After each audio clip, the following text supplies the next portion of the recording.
Facebook qui va officiellement se mettre au NFT, Samsung qui développe sa propre puce de minage, des prédictions contradictoires pour les marchés crypto, Sandbox qui va attirer les utilisateurs de Coinbase, ou encore Elrond qui va faire exploser son écosystème grâce à un nouveau DEX. Bienvenue dans ce Daily Crypto où je vais vous résumer ces dernières actualités du monde crypto.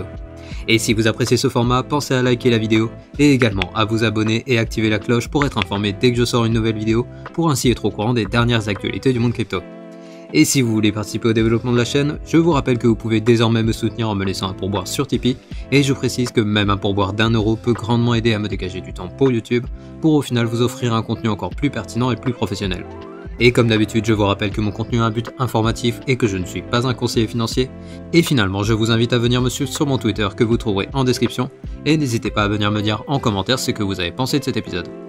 Et on commence avec l'état du marché en ce vendredi avec un marché qui reprend des couleurs sur ces dernières 24 heures, alors que le Bitcoin est passé des 18 800 $ aux 20 300 $ en seulement 3 heures cette nuit, pour au final clôturer les bougies weekly et monthly juste au-dessus de l'ancien ATH de 2017. Et les projets qui ont surperformé aujourd'hui le marché sont Atom avec un plus 14%, AR avec un plus 15% et CRV avec un plus 22%. Mais passons sans plus attendre aux actualités de ce vendredi 1er juillet 2022.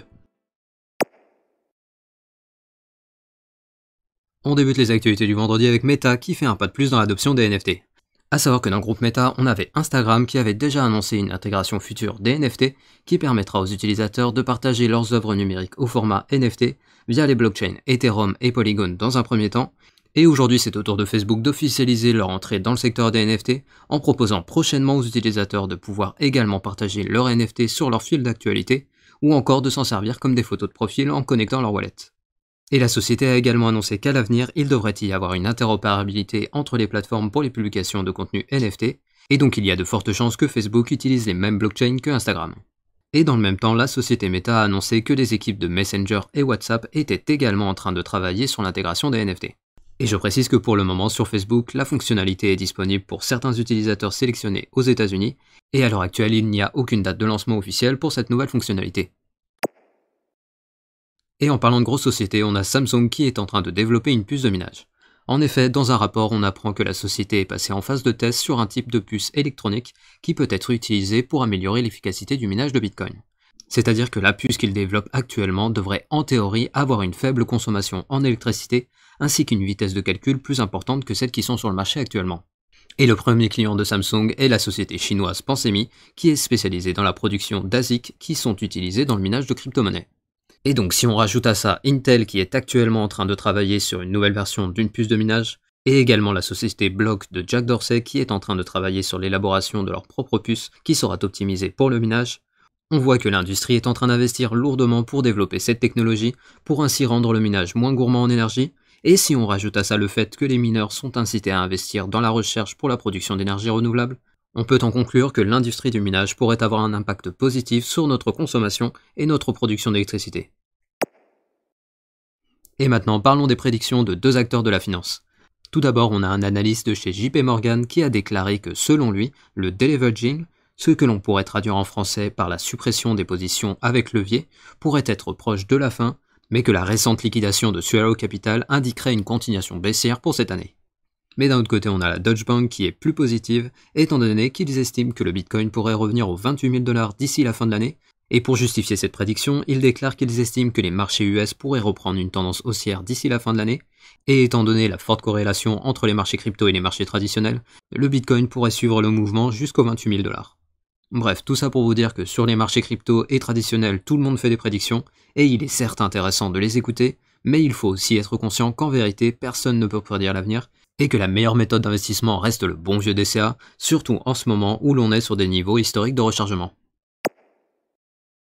Mais revenons dans le secteur crypto avec The Sandbox qui continue de s'étendre avec ses deux annonces. La première est que le projet qui est initialement bâti sur la blockchain Ethereum va désormais permettre via un bridge le transfert de tokens Sand et Land vers Polygon, qui est, je vous le rappelle, une solution de deuxième couche d'Ethereum qui permet d'avoir des transactions plus rapides, moins chères et ayant un impact réduit sur l'environnement. Et la deuxième annonce qu'ils ont fait est l'intégration du wallet de Coinbase, ce qui devrait en théorie apporter un grand nombre d'utilisateurs à l'univers numérique de The Sandbox. Bref, que des bonnes annonces pour le projet qui continue sa croissance et qui, il semblerait, fait des gens yeux chez Meta, car d'après des rumeurs, le géant des réseaux sociaux souhaiterait les racheter. Et on continue de parler de projets qui continuent à bâtir leur avenir avec aujourd'hui Elrond qui a annoncé la Jungle Dex. Et le Jungle Dex, c'est quoi me direz-vous? Eh bien, pour reprendre les termes des équipes d'Elrond, il s'agit d'un terrain de jeu pour l'innovation. Et concrètement, il s'agit d'une plateforme où les projets peuvent venir lancer leur token et ainsi émettre un jeton au format ESDT, qui est, je vous le rappelle, l'équivalent de l'ERC20 pour Ethereum. Mais la différence avec le Maillardex est que les règles de listing sont grandement allégées, permettant ainsi à n'importe quel projet d'avoir accès aux capacités de la blockchain Elrond ainsi qu'à leur communauté. Et l'avantage de cette plateforme est qu'elle permettra à n'importe quel projet, même de petite taille, de pouvoir profiter des performances et de la sécurité de la blockchain d'Elrond, ce qui devrait permettre d'attirer un grand nombre de projets, et par la sélection naturelle, il devrait en sortir des projets à haut potentiel. Mais l'inconvénient, comme le soulignent de nombreux commentaires sous le tweet de l'annonce du DEX, c'est qu'avec l'ouverture à n'importe quel projet, il va forcément y avoir des arnaques qui se glisseront parmi les bons projets, et donc le risque est que les investisseurs non avertis risquent de tomber sur des projets véreux. Mais bien sûr, les équipes sont bien conscientes de ce point, et c'est pour cela qu'ils avertissent avec plusieurs messages que le Jungle Dex est une plateforme où il faut investir en étant prudent. Et comme l'a précisé Benjamin Minkou dans son tweet, il s'agit d'une plateforme expérimentale, et donc seul l'avenir nous dira si le Jungle Dex perdurera sous sa forme actuelle, mais une chose est sûre, c'est qu'un listing facilité sur leur blockchain a de grandes chances de faire exploser leur écosystème. Et on finit les actualités du vendredi avec le flash du jour. Tout d'abord, on a la troisième plus grosse baleine de Bitcoin qui a rajouté 1416 BTC à ses réserves sur les dernières 48 heures, et cette baleine possède donc actuellement 132 003 BTC. Ensuite, on a Suzu, le cofondateur de Three Capital, qui va vendre sa maison de 35 millions de dollars. Ensuite, on a le gestionnaire de fonds Vanek qui, après le rejet de l'ETF de Grayscale, vient d'annoncer qu'ils venaient eux aussi de déposer une nouvelle demande pour un ETF Bitcoin Spot pour la SEC. Et finalement, on a Nayib Bukele qui a annoncé que le Salvador avait profité de la baisse pour acheter 80 BTC au prix de 19 000 $, ce qui porte à 2301 le nombre de bitcoins détenus par le Salvador. Voilà, en gros. Et ainsi se termine le Daily Crypto du vendredi. Je vous rappelle que je publie ces vidéos du lundi au samedi et les récaps crypto tous les dimanches. Et je vous invite à venir me suivre sur mon Twitter que vous trouvez en description. Et si vous voulez soutenir mon travail et m'aider à développer la chaîne, je vous rappelle que vous pouvez désormais me soutenir à partir de 1 € par mois sur mon Tipeee que vous trouverez également en description.